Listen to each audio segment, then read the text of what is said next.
1123, a Era das Cruzadas, na Terra Santa.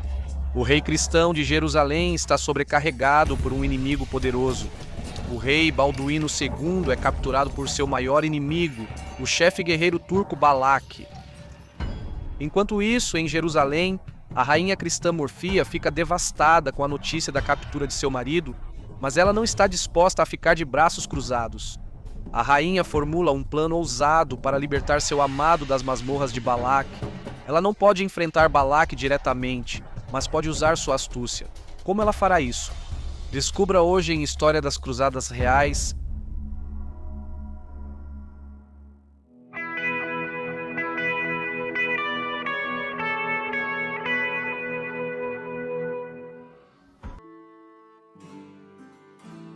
Balduíno II tornou-se governante do Reino Cruzado de Jerusalém em 1118. Ele foi um dos cruzados francos originais que capturaram Jerusalém em 1099. Quando se tornou rei, já era casado. A esposa de Balduíno era Mórfia, filha de Gabriel, o rico senhor armênio de Meletine. Quando os cruzados chegaram, Gabriel fez uma aliança com eles, oferecendo sua filha em casamento a Balduíno. Embora viessem de duas culturas muito diferentes, Balduíno e Morfia provaram ser um casal apaixonado. Eles eram devotados um ao outro numa época em que muitos homens poderosos mantinham amantes. Balduíno era totalmente leal à sua esposa. O Reino Cruzado de Jerusalém, situado na Palestina, era cercado por reinos muçulmanos e os cruzados guerreavam constantemente com príncipes muçulmanos regionais. Quando Balduíno II foi nomeado rei, foi em meio a uma luta. Os turcos ortúquidas estavam ganhando poder no norte da Síria, embora Balduíno II, liderando seu exército, tenha conseguido expulsá-los. Mas os ortúquidas continuaram a ganhar força. Um novo chefe ortúquida, Balaque, consolidou uma base de poder no norte da Síria e entrou em conflito com um dos principais vassalos de Balduíno, Jocelyn, o conde de Edessa. Em setembro de 1122, o conde Jocelyn e seu cavaleiro, Waleran, foram emboscados pela cavalaria de Balak perto de Saruj, ao sudoeste de Edessa. Jocelyn estava em menor número, mas ele e seu pequeno grupo tentaram revidar, investindo contra as fileiras de Balak. No entanto, o tempo piorou e chuvas fortes enlamearam o campo. O cronista Fulcher de Chartres descreve o incidente.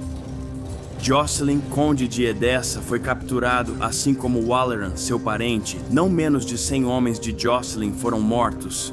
Eles foram astutamente emboscados pelo emir Balak. O aprisionamento de um dos mais importantes senhores do Reino Cruzado espalhou alarme entre os cristãos. O rei Balduíno marchou para o norte para ver as defesas do condado de Edessa, com seus cavaleiros. Balduíno garantiu os castelos fronteiriços de Edessa e limpou a região dos bandos de saqueadores de Balaque. Em abril de 1123, Balduíno estava patrulhando a parte nordeste do condado quando recebeu uma notícia terrível. Conforme descrito aqui pelo cronista Ibn al-Athir, Balak, senhor de Carput, sitiou o castelo de Karkar. Os francos na Síria ouviram essa notícia e Balduíno, rei dos francos, marchou para lá com suas tropas para levantar o cerco, temendo que Balaque se tornasse poderoso se capturasse o castelo. Quando Balaque soube da aproximação dele, foi ao seu encontro. Eles se enfrentaram em batalha e os francos foram derrotados. O rei foi feito prisioneiro, junto com vários de seus principais cavaleiros. Balaque não podia acreditar em sua sorte. Agora, ele não só mantinha o conde de Edessa, mas o próprio rei de Jerusalém. Imediatamente, Balaque enviou Balduíno para o castelo Carput, onde o rei dividiu uma masmorra comum com seu amigo e vassalo Jocelyn. Deve ter sido um momento difícil para os dois velhos camaradas que lutaram lado a lado por tanto tempo. Com seus dois líderes mais importantes presos, o Reino Cruzado poderia ter mergulhado no caos. O fato de isso não ter acontecido é um testemunho da força das instituições políticas francas. Os cavaleiros e o clero do Reino de Jerusalém agiram em harmonia para proteger o reino. O patriarca de Jerusalém, Warmund, o principal clérigo do reino e amigo próximo de Balduíno, convocou um conselho dos grandes homens para garantir a administração e decidir como ajudar o rei.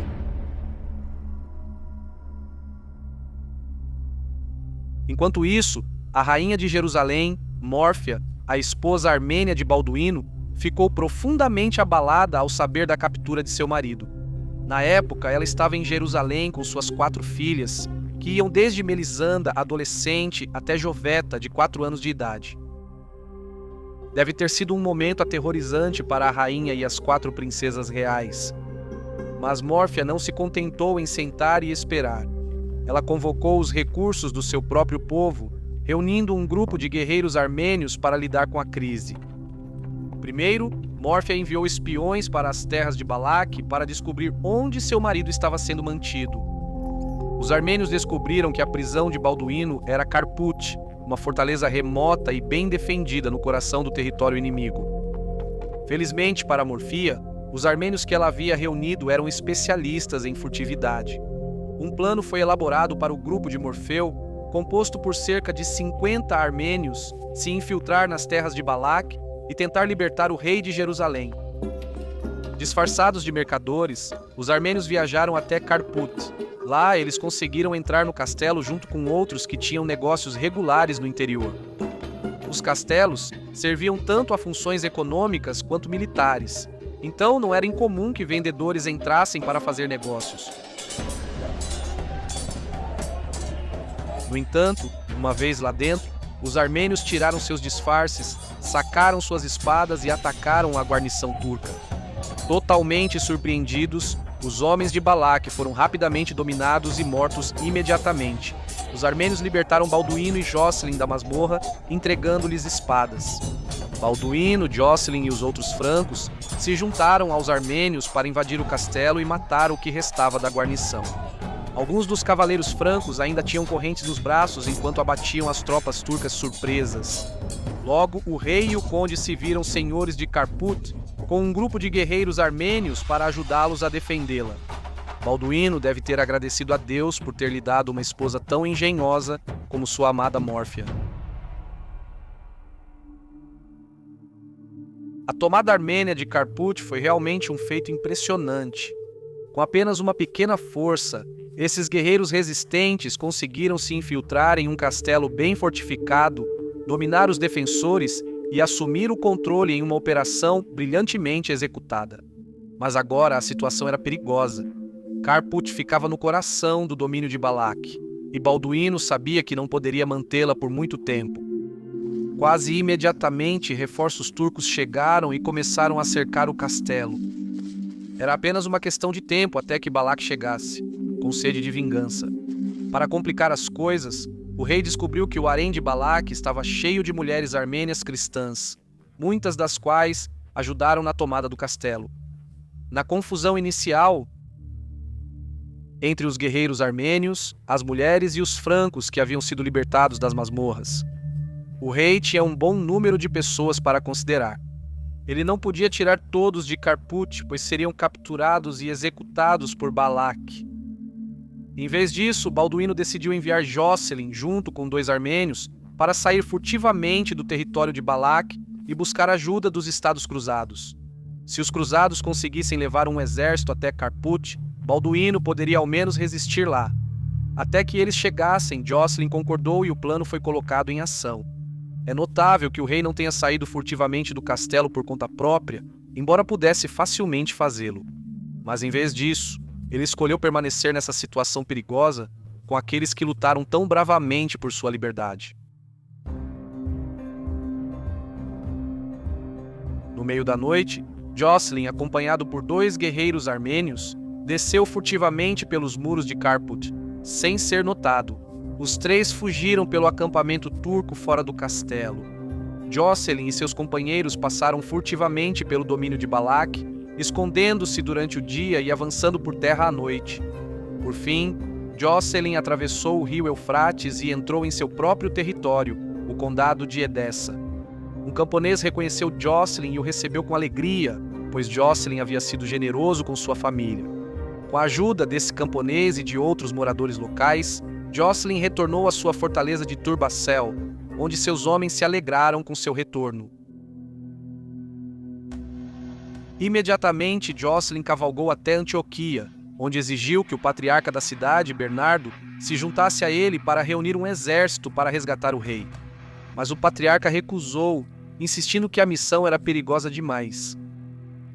Irritado com isso, Jocelyn enviou uma mensagem mais ao sul para Jerusalém, pedindo tropas para ajudar em sua missão de resgate lá.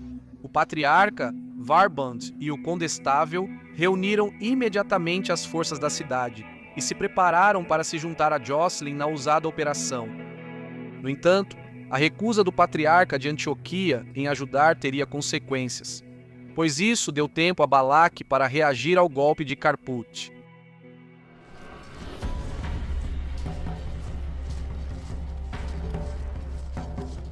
Rapidamente, Balaque trouxe seu exército até Carpute e cercou o castelo. Balaque chamou o rei Balduíno nos muros do castelo, insistindo que, se apenas o rei entregasse a fortaleza, ele teria permissão para partir para suas próprias terras. Balduíno não confiava em Balaque e sabia muito bem que o emir nunca o deixaria escapar tão facilmente. O cronista cristão Guilherme de Tiro relata a cena. O rei, no entanto, confiava na força da cidadela e esperava que, com a ajuda daqueles que se juntaram a ele ali, pudesse ser capaz de manter o lugar pela força. Até que a ajuda chegasse, ele, portanto, rejeitou os termos oferecidos e continuou a defender a fortaleza, vigorosamente.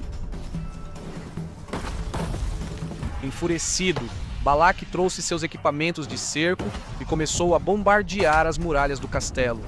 Os armênios e os francos fizeram uma defesa valente, esperando o tempo todo ver Jocelino chegando com reforços. No entanto, as máquinas de cerco de Balaque prevaleceram, a muralha foi rompida e as tropas de Balaque invadiram o castelo. O emir não mostrou misericórdia, reuniu todos os armênios, inclusive as mulheres, e os lançou para a morte por cima das muralhas do castelo. Apenas o rei Valerão e alguns dos francos foram poupados, pois eram valiosos demais para serem mortos. Esse deve ter sido um momento devastador para o rei, que arriscou tudo para ficar ao lado desses homens e mulheres heróicos. Balduíno provavelmente se perguntava o que houve com o resgate de Jocelyn, sem saber que o patriarca de Antioquia, Bernardo, não pôde ajudar como precisava. O rei Balduíno e Valerundo foram transferidos ainda mais para o interior do território de Balaque, para a fortaleza de Arã. Enquanto isso, Jocelyn estava a caminho com as forças de Edessa e Jerusalém, apenas para descobrir o destino de Carpute. Arã estava longe demais para realizar uma missão de resgate. Desanimado, o conde Jocelyn voltou, certamente amaldiçoando o patriarca de Antioquia.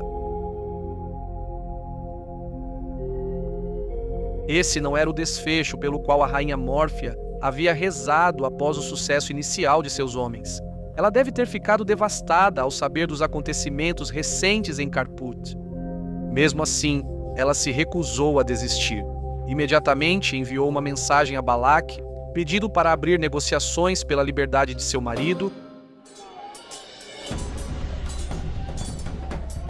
Mas as coisas começaram a dar errado para Balaque.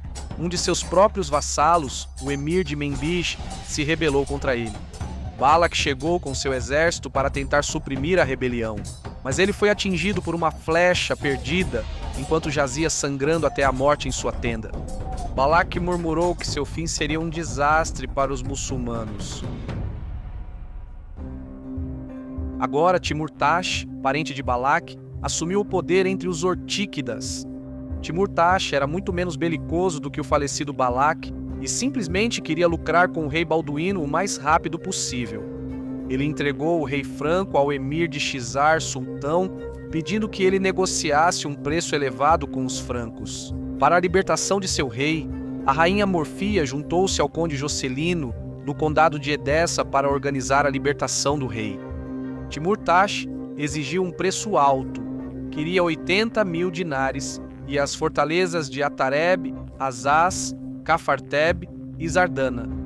20.000 dinares deveriam ser entregues antecipadamente, junto com reféns de prestígio. A filha mais nova de Balduíno, a princesa Joveta, e o filho de Jocelino, também chamado Jocelino, um menino de 11 anos.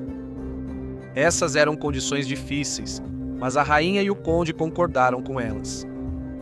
a princesa e o jovem Jocelino seriam vigiados por sua própria comitiva de francos e armênios. Em Xizar, o emir sultão de Xizar mantinha boas relações com os cruzados e com Mórfia, e Jocelino acreditava que os reféns seriam bem tratados durante o tempo em que estivessem na casa do sultão. Depois que os reféns foram entregues e a primeira parcela foi paga, o rei Balduíno finalmente foi libertado do cativeiro, montando o garanhão no qual havia sido originalmente capturado. Ele partiu de Harã em junho de 1124 e cavalgou com seus homens até Xizar para visitar os reféns e se reunir com o sultão. O rei constatou que os reféns e seus acompanhantes realmente recebiam acomodações luxuosas em Xizar. O sultão recebeu Balduíno como hóspede de honra e o presenteou com um banquete luxuoso.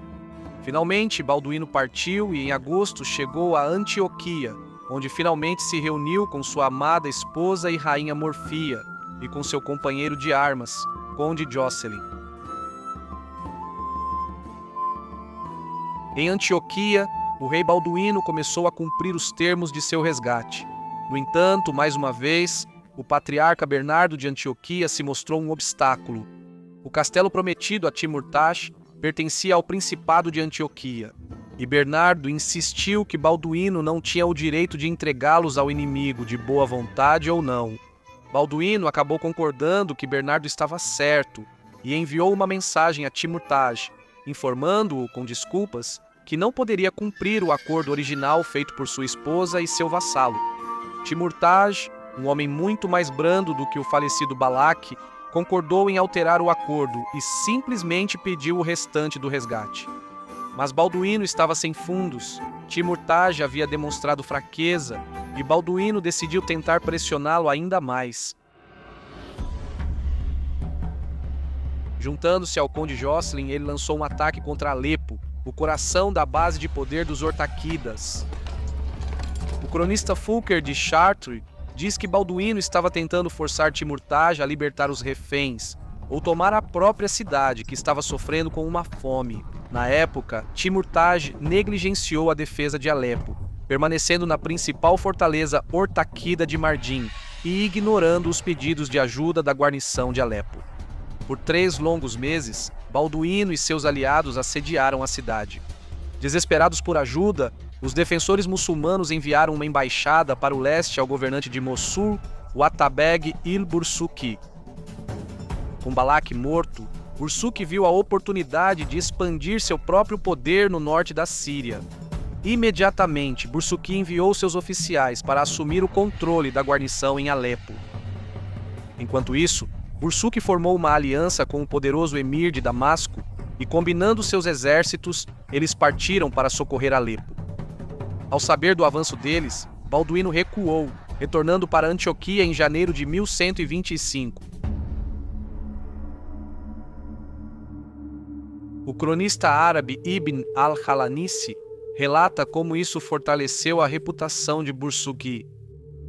Por essa ação nobre, il-Bursuqi adquiriu grande mérito e renome, e tendo entrado em Alepo, governou-a com retidão e protegeu os interesses de seu povo, e fez todo o possível para defender a cidade e manter o inimigo afastado dela. Agora, governante de Mossul e Alepo, Bursuqi recebeu o apoio do sultão em Bagdá e Todikin de Damasco submeteu-se a ele como vassalo. Bursuqi era agora o príncipe muçulmano mais poderoso no norte da Síria e estava pronto para lançar uma grande campanha contra o rei Balduíno. Em maio, Bursuqi e Todikin lançaram uma invasão às terras dos cruzados. Eles saquearam e capturaram o forte de Keparteb no Principado de Antioquia e cercaram Zardana. O rei Balduíno respondeu imediatamente. Ele reuniu o exército de Jerusalém e foi acompanhado pelos cavaleiros de Edessa. Sob o comando de Jocelino, Balduíno liderou os cruzados em direção a Zardana. Diante desse avanço, Bursuqi recuou, seguindo para o nordeste para atacar o castelo cruzado de Azaz. Balduíno seguiu até lá. Em 11 de junho de 1125, os cruzados e os turcos se enfrentaram em uma das batalhas mais ferozes da história das cruzadas. Os cruzados estavam em menor número, Bursuk e Todikin confiaram em sua superioridade numérica e lançaram um ataque direto. Balduíno e Jocelyn executaram uma retirada fingida, atraídos pela artimanha. Os turcos perseguiram até um local previamente planejado, os cruzados deram a volta e atacaram. Fouquer de Chartres descreve o momento.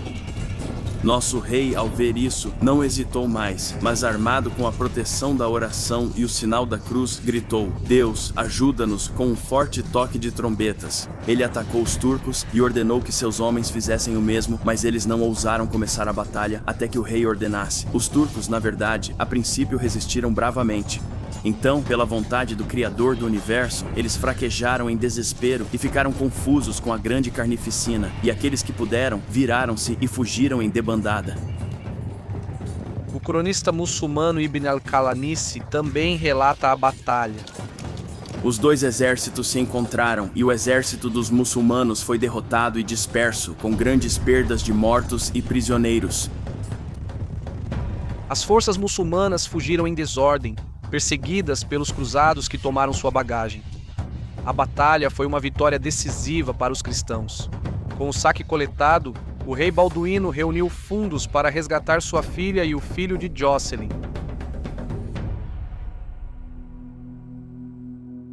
A princesa Joveta e o jovem Jocelyn foram reunidos com suas famílias. Bursuk fugiu para Mossul, onde seu prestígio desmoronou. Um ano depois, Bursuk foi morto a facadas na grande mesquita de Mossul pela notória ordem dos assassinos. O rei Balduíno ficou como a potência dominante no norte da Síria. Em Jerusalém, a família real finalmente se reuniu. Deve ter sido um grande alívio para a rainha Mórfia, que primeiro suportou a perda do marido e depois da filha. Balduíno e Mórfia permaneceram unidos como governantes e como cônjuges, fiéis um ao outro até o fim. Durante o reinado deles, os estados cruzados prosperaram e cresceram em poder.